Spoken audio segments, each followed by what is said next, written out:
limb lengthening comes with costs way beyond the price tag. What's up guys, Victor here, and today we're going to talk about the opportunity costs of limb lengthening, the things that you give up temporarily or even permanently when you make this life-changing decision. So the first opportunity cost is financial. Limb lengthening is expensive, from the overpriced lengthening devices to the surgery to the physical therapy and even the travel, food, and accommodations, especially if you have to select a lengthening clinic abroad or in a different state. It all adds up really fast. And that's not all. Other hidden financial costs include the pain meds, the supplements, and even special equipment you might have to get for your living space, things like an elevated toilet seat, a shower chair, stretching straps, and so on. And all of this is before we even talk about the loss of income. Look, depending on your job, you could be out of work for months. That's missed paychecks and potentially using all your sick time up or your vacation days. Also, you have to think about the impact on your career. What if your recovery takes longer than expected or you face setbacks? It could, delay promotions or affect your, career opportunities. In fact, just the other day, I received an email update from a stature lengthening patient who had his femurs done about 2 years ago, and he gained 7.6 centimeters, and he's extremely happy, saying that the surgery has completely changed his life.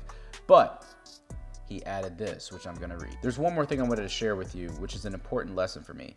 It's that the surgery came at a great opportunity cost. Price and the level of endured pain is one thing, but the other aspect is the long recovery time and how it affected my career. The moment I decided to get the surgery, I had to quit my high-paying job because a 3-month medical leave was out of the question. At that time, I was a star in the company and I was on the verge of a promotion in a senior role.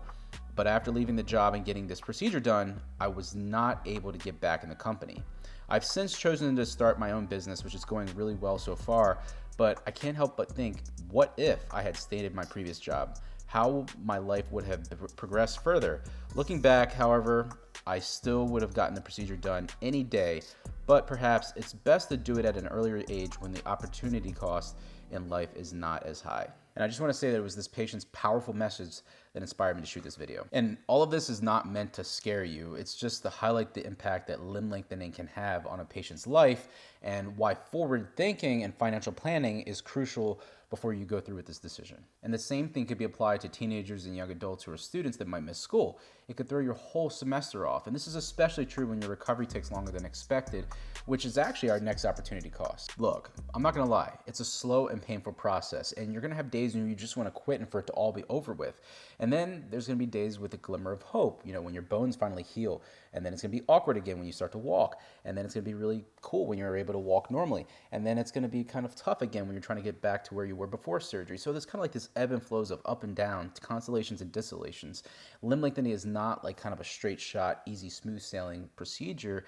It's a very long, arduous process, and you got to be ready for that. And this is especially true if you have a complication. It could take more time and cost more money for you to fully recover, and this could affect all sorts of things along the way, like your social life, birthdays, weddings, holiday parties, hang out with friends, family, loved ones. It's hard when you're in pain and you're not able to get around very easily. These moments matter, and even with a weight-bearing nail where, it allows for easier mobility, you still might miss some of these events, okay? It's part of the price that patients have to pay for the surgery, and you just have to be okay with that. And the final opportunity cost, which I think could be the most impactful, is the psychological, okay? Being stuck at home with a monotonous robotic routine or cyborg routine, it can really start to wear on you. And your anxiety starts creeping in. You start asking questions like, what the heck did I do? Did I make the right choice?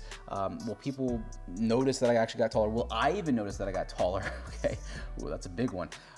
Look, your mental health is a big part of the equation. Some patients have called limb lengthening this emotional roller coaster, and it depends on how smoothly the process goes, but some patients just might not be the same afterwards. And that brings up the ultimate question of, is it worth it?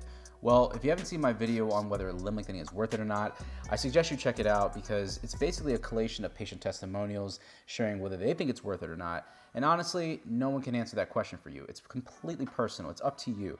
But gaining those inches might change your whole life for the better, but it's not easy, okay? You have to be realistic about all the other costs involved besides money and what you're willing to sacrifice as a patient. For some people, limb lengthening makes perfect sense, while for others, the opportunity cost might be just a little bit too high, okay? And there's no shame in either choice. All right, guys, that's all I have for you today.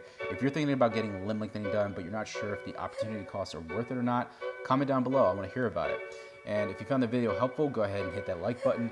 Be sure to subscribe. Until next time, this is Victor from Cyborg for Life, signing out. Peace.